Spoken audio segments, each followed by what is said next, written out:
भाजप शिवसेना युती झाली नसती तर शिवसेनेतील काही जण फुटले असते असं वक्तव्य मंत्री प्रताप सरनाईकांनी केलंय। उपमुख्यमंत्री एकनाथ शिंदे यांच्या उपस्थितीत सरनाईकांनी केलेल्या या वक्तव्यामुळे राजकीय विश्वात चांगलीच खळबळ उडाली आहे। काही कुंपणावर होते, परंतु जेव्हा युतीची घोषणा झाली तेव्हा त्यांनी ठरवलं नाही बाबा इकडेच राहिलं। ऐकलत प्रताप सरनाईक काय म्हणताय?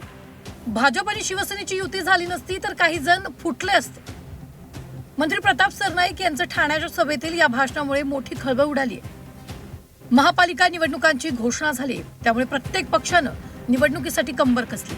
अशा ठाण्यात झालेल्या एका सभेत उपमुख्यमंत्री एकनाथ शिंदे यांच्या उपस्थितच प्रताप सरनाईकांनी हे खळबळजनक विधान केलं। ठाणे म्हणजे उपमुख्यमंत्री एकनाथ शिंदे यांचा बालेकिल्ला। त्यांच्यासाठी ठाणे महानगरपालिकेची निवडणूक अत्यंत प्रतिष्ठेची। मात्र ठाणे महानगरपालिका निवडणुकीत महायुतीमध्ये सुरुवातीपासूनच तणावाचं वातावरण दिसत होतं। शिवसेना आणि भाजप स्वतंत्र लढतील अशी चर्चाही राजकीय वर्तुळात रंगली होती। कल्याण डोंबिवलीत भाजपनं शिवसेनेला खिंडार पाडण्यास सुरुवात केली, त्यामुळे महायुतीत तणाव आणखीन वाढला होता। अशात युती झाली नाही तर शिवसेनेतील काही महत्त्वाच्या माजी नगरसेवकांचा भाजपची कास धरण्याचा प्रयत्न होता।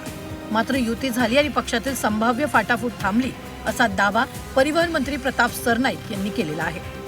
निवडणुकीची घोषणा झाली, काही लोक जेव्हा घोषणा होण्याच्या पूर्वी इकडे जायचं की तिकडे जायचं अशा अवस्थेमध्ये होतं, काही कुंपणावर होते, परंतु जेव्हा युतीची घोषणा झाली तेव्हा त्यांनी ठरवलं नाही बाबा इकडेच राहिलं।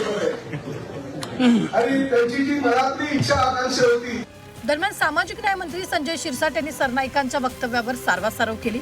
युती झाली पाहिजे हे सुरुवातीपासूनच धोरण होतं असं संजय शिरसाट म्हणतायत। तर भाजप आज ना उद्या एकनाथ शिंदेचा पक्ष गिळणार असल्याचा दावा खासदार संजय राऊतांनी केला।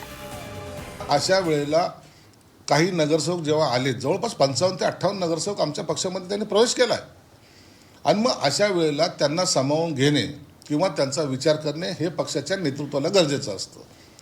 एकनाथ शिंदे साहेबांनी निश्चित त्यांना काही कमिटमेंट केली असणार आहे। एकनाथ शिंदे साहेबांनी त्यांना एक सन्मान द्यायचा प्रयत्न केलेला आहे, म्हणून त्याच्यावर तुम्हाला माहिती आहे की एकनाथ शिंदे साहेबांनी जर एकदा एखादा शब्द दिला तर त्याच्यापासून ते माघारी फिरत नाहीत।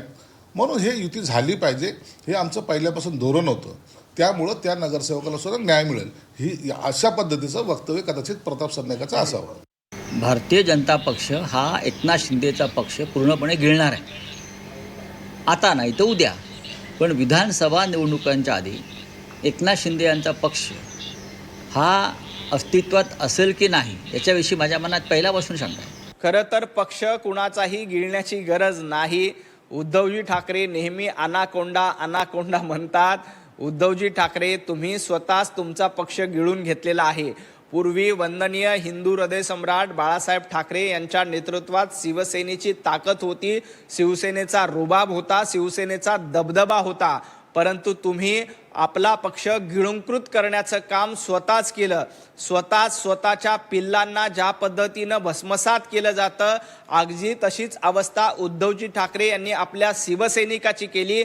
आपल्या शिवसैनिकांना गिळंकृत करून टाकणं, आपल्या शिवसैनिकांना संपवून टाकणं, वंदनीय बाळासाहेब ठाकरे यांचे विचार संपवून टाकणं आणि आपला पक्षच गिळंकृत करणं हे धोरण उद्धवजी ठाकरे तुमचं आहे। तुम्ही काँग्रेस सोबत गेल्यामुळे स्वतःच्या पक्षाचं अस्तित्व संपून टाकलंय। आम्ही एकनाथजी शिंदे यांना संपवलेलं नाही, उलट एकनाथजी शिंदे खरी शिवसेना म्हणून आमच्या सोबत आल्यानंतर एकनाथजी शिंदे यांची महाराष्ट्रातली ताकद वाढली।